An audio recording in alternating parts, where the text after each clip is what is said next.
how to make your holidays less stressful, more meaningful, and even possibly joyful this year. You can do this.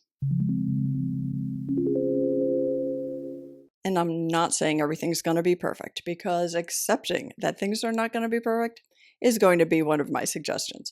But first, I really want to start with an exercise for you. The place to start with how you would like the holidays to unfold this year is to think of your vision for them. To really put in place some meaningful change, it's necessary to kind of go inward, to think through what would I really like to see happen? What values do I want to see reflected in the choices I make, in the activities I engage in? And where are my value conflicts? Because a lot of the problems that come up with the holidays and with family events, and really with any difficult decisions that we make, are really about value conflicts. So I'm going to walk you through this, give you an exercise to think about. If you can journal on it, that would be great. And then I will give you some tips towards the end that will help you implement some of this stuff. But I often feel like YouTube videos want to be like, oh, do these 5 things and everything will change. But no, you got to really figure out what's going on with you first. And obviously, it's not just you, it involves a whole family system, right? But really to understand how it's impacting you and what's going on before you can really make the changes you need to make. So, the exercise. Step 1, think about your vision. What would you ideally envision for yourself through the holiday season? Just take a minute, jot it down, a few bullet points, a paragraph, or just even envisioning it in your head. Think of the ideal. What is it you want to prioritize? Do you want to prioritize more meaningful time with family? Do you want to prioritize more self-care, more time away to recharge? Do you want to prioritize more meaning in your holiday, whether it's with a religious community or some other method of bringing some meaning into the celebrations? And sometimes when we think about the ideal, we think, oh, well, that's totally unpractical. I could never do it, which might be, but that's okay. Just for a minute, let yourself go with the ideal. And now just take a minute to think about what values are reflected in your ideal. What values do you hold for yourself, for the world, for your family, for events like this? What are the values that are reflected in the ideal? Right? So if the ideal was to spend more meaningful time with family, then the value in that is that you value deeper relationships, you value relationships with family. If your ideal was to like hop on a plane and disappear for a week, then maybe a value that's reflected in that is having time alone, time to recharge, time to rest. Could also be a value of conflict avoidance, right? So what values are reflected in the ideal you wrote down? So step 3 for the exercise is to think about last year or the year before. What usually gets you into trouble in the holidays, what usually is miserable for you, and what values are reflected in the choices and decisions you made during that time. So for example, last year you could say you got into too much debt. Okay, so a value reflected in getting into too much debt is maybe you value giving gifts, or you value being seen as nice, or you value people pleasing. What value drove you to do something that then violated a different value, right? So the different value could be living on a reasonable budget, not having too much debt. And a lot of times we kind of give the responsibility external, which I do understand. We do have external pressures on us. But at the end of the day, we have to take responsibility for our approach, right? So yes, there might be pressure to buy expensive gifts, to buy your kids a lot of gifts. There might be pressures all along. But what are the values that are reflected in why you did that, right? So take a totally different example. Let's say last year you went to a family gathering and you have one invasive relative who is always asking you overly personal questions, criticizing your decisions, telling you you should be somewhere different in life, right? And let's say you didn't push back, you just kind of like went along with it, or you answered their questions, or you did whatever you did until you ended up like in the bathroom crying, right? It's not an unusual situation. So in that situation, your behavior reflects a value of avoiding conflict, a value of being seen as nice, right? And yes, being seen as nice, very good thing. But if it's to the point where we allow somebody else to upset us simply because we don't want to make them or others uncomfortable, then we may not be taking care of ourselves, right? So just thinking through the values shown in your ideal and then the values that when you look back, you can attribute to kind of getting in a bit of trouble. And we all have conflicting values, all of us. And that's where our lives become difficult. So we might value doing like a really good job at work. We might value the salary we're earning and being able to support our families. Those are all great values, right? But it also might conflict with the value of wanting to be healthy, wanting to exercise, wanting to take care of ourselves, wanting to have more time for relationship rather than working all the time. So these are normal, common, and it's unlikely we will ever have a life that doesn't have value conflicts. But when we kind of pull them out of that automatic behavior, so the automatic behavior being kind of like what's going on back here, not in our awareness, and we pull it out to the front of our brains, it enables us to be more empowered to make choices. So, in general, as adults, we make our own choices. When we say, I have to, we don't actually have to most of the time. Now, I know I get a lot of pushback on that, but pretty much that I have to always has a clause. I have to go see my family this Christmas, or my mother will be very mad at me, or I will feel really guilty, or it's the last chance I'll have to see my grandmother who's elderly, right? So we use this phrase, I have to, I have to, I have to, when really it's not true. And if we shift it into, I am choosing to because, then it brings those values that we are enacting right into our frontal lobe, enables us to have more choice and less automatic behavior. I am choosing not to stop this relative from pestering me with questions. And people will say, I can never stop that relative. Well, you can. You can get up, you can walk away, you can leave the event. You can say, I have a terrible stomach ache, I'm going to the bathroom. You could say, please stop. I can't stand this anymore. You can do different things.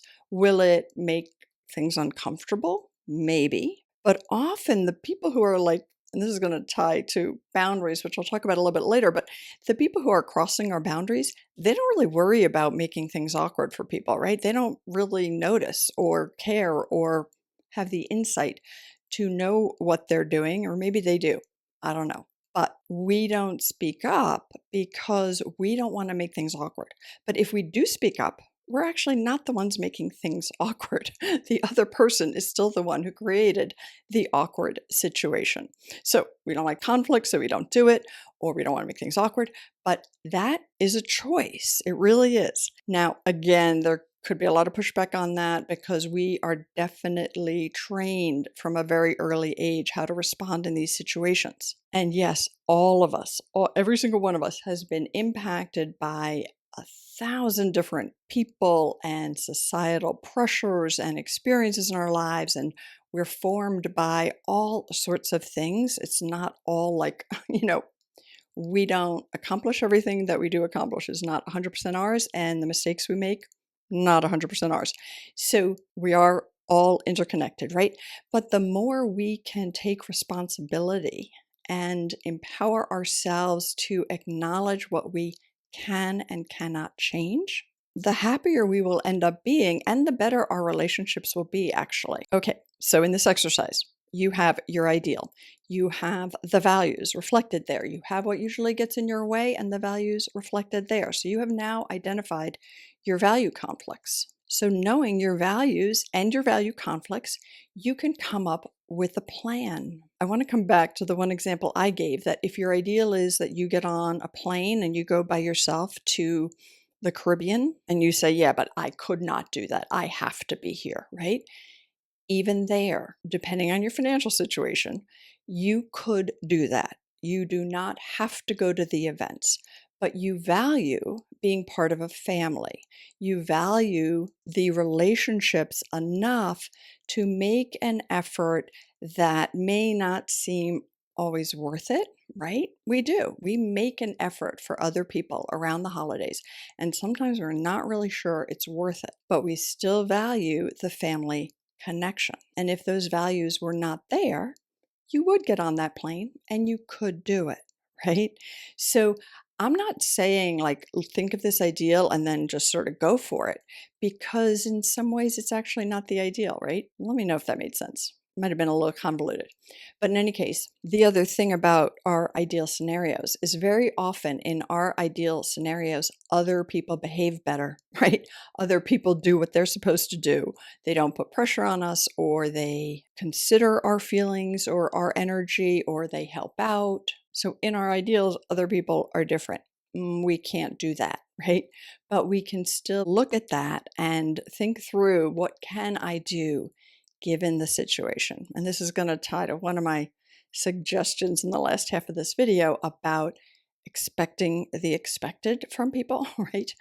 But I'm sure most people's ideals have to do with other people behaving differently.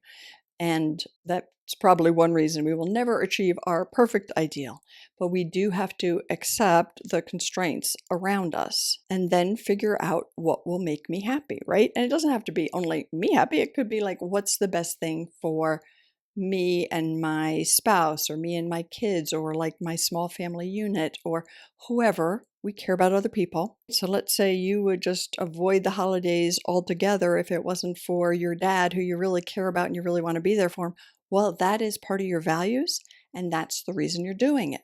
And that's okay. So your plan now for the holidays can take into account what you would like, what you have control over, and reflect the correct balance of values. So, for example, going into the holidays with a plan of how much money you feel you can spend on gifts will help enormously. Going into the holidays with a sense of how many holiday events can you handle? Can you add into your schedule? How many work events or cocktail parties can you actually do?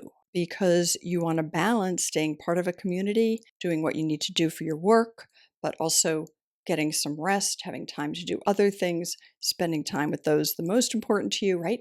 So have a bit of a plan. Some other examples that can illustrate this: when I was in my late 20s and going to visit family at that point had meant staying with them at their homes.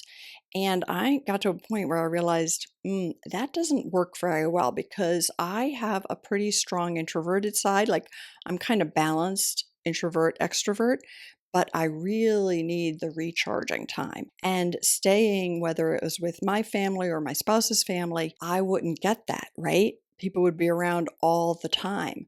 So I realized I had to stay in a hotel. And there was at the time one family member who, one person who generally hosted and had everybody stay with her, who was upset. Like, why isn't my house good enough? You really should stay here. Why are you spending the money on a hotel? Like, really upset that that tradition was changing. And I was just sort of clear and comfortable in my decision by the time I got to that decision. It was a little bit torturous before then. But once I made the decision, I was just like, you know what? I think everybody will be happier. I really need a little bit of downtime. I'm happy to come help when you need help. Tell me when the main events are. I'll be there, but I'm not a great sleeper, and it's really just a lot easier for me to stay in my own place. It doesn't have to become a battle. It just can be matter of fact, right? And yes, you might have family members pushing back or getting upset, but that would be something to put in place in terms of a plan for how you get your recharge time. So, a plan for how much you can travel, a plan for how much you can spend Where can you work in the self-care you need to allow the holidays to be reasonable, right? To be a reasonable time where you are not too stressed out. Okay, last part of this exercise. Really identify where the stress is coming from. So if you feel the stress is coming from the societal pressure to buy gifts for everybody, or the family pressure that you all stay in the same house or do the same things when you're together, right? Like I know some families will be like, well, we have to have breakfast together and then we do our hike together and then we do lunch together. And that works great for some family members who are extroverted and really into it. But others get totally overwhelmed because they don't get any of their downtime. Anyway, there could be pressures external to us. But if we keep the focus there, if we say these are all the pressures and there's nothing I can do about it, then we are not finding the solutions for ourselves. So the real key to why those things are hard needs to be explored. And common reasons are people pleasing, conflict avoidance, anxiety, right? Anxiety is underneath people pleasing and conflict avoidance. Perfectionism, worrying about how you appear to others, comparing yourself to others. So I've been recently putting out videos on a lot of these topics, and each one needs a little bit of exploration. But knowing why you fold to the pressures that are making you miserable is the way to begin to change it. Wanting everybody to be happy, that's another biggie. Not wanting to disappoint anyone, that's another biggie. Those are both come from an anxious feeling of I need everybody else to be happy. And you know what? It's never going to happen. Wanting to control things that we cannot control leads to anxiety, stress, and misery. All right, so that was the self-exploratory exercise that I honestly think will really benefit you in going through the holidays. So I'd love to know what you think, and I am going to give you some very quick, almost slogans to keep in mind, which you can sort of paste on your computer or put on your little timer reminder watch. But before I do that, just jot a note in the comments to this video if you think that exercise is helpful, if you discovered anything in particular or related to anything in particular. And if you haven't watched a video I just put out on my top 10, it's my top 10 countdown of the reasons the holidays can be miserable. It definitely goes with this one because understanding what usually makes us miserable gives us the information of what we need to change. And of course, do hit that like button and subscribe to my channel if you're not subscribed. That's a big help. Both are. Okay, so the tips to keep in mind here. 1, expect the expected. If people have proven that they always behave a certain way, expect that they will behave that way. Now, I'm not saying we never get pleasantly surprised. Sometimes we do. It's possible. But that should not be the expectation. So if you can expect the behavior that you've pretty much always seen from those difficult people in your life, you can then plan what you can do. If you expect change or expect them to be different, or maybe this time they're going to get it, my guess is you end up resentful, angry, maybe guilty because you get so cranky, irritable, not good. So that's a slogan to keep in mind. Expect the expected. Number 2 tip, things will never be perfect. You can just put that on your wall. Things will never be perfect. If the idea makes you sort of disappointed or depressed, well, that's too bad because things will never be perfect. Accepting that really can improve our lives. Not everybody's going to be happy. Not everybody's going to behave themselves. I'm not going to be perfect. I'm going to make mistakes. But if we accept that things will never be perfect, whew, what a relief. Number 3, boundaries are for you and about you. We always want to set a boundary that's going to change the other person's behavior. But if we've already tried that, and that might be worth trying if you haven't tried it, but if we've already tried it, told that relative, please stop asking me these questions, or I really don't want to talk about this, and they just keep going, well, then the boundary has to be for us and about us and not about their behavior. If they keep going and they won't stop, then I am going to whatever you can control. Leave, go do dishes, go for a walk, right? So the 3rd slogan, boundaries are for you and about you. And if you need more boundary work, I have a super effective boundary program. People have really felt like it has changed their lives and improved their relationships. And I will put the link here, put the link below. But anyway, working on boundaries, which also reflects and relates to that whole discussion we had about values and knowing ourselves deeply, because that is actually core underlying boundary work. 4 is my feelings are valid. My feelings are okay. If you are having feelings of grief, allow yourself time to grieve.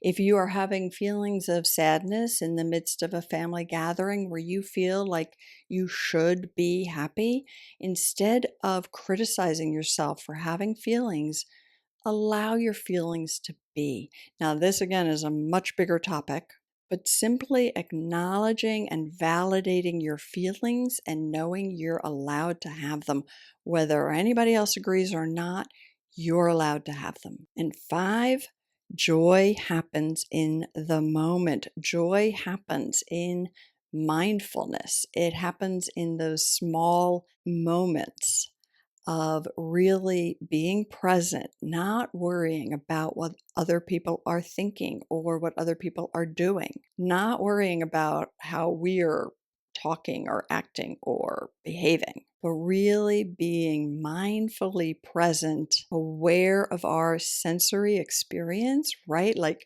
smelling a nice cup of tea or some flowers, feeling the nice, like crisp air on our face, right? The sensory experience, listening to people laughing or birds. If you're in an area where birds sing in the winter, I'm not really, but allow yourself to get into those sensory experiences and let go of anything that's not right here, right now. That's the access point for joy. All right. I really hope this is helpful for you. I really do wish you a joyful holiday season. I actually wish you a joyful life. And thanks for spending this time with me, and take care of yourself and your heart.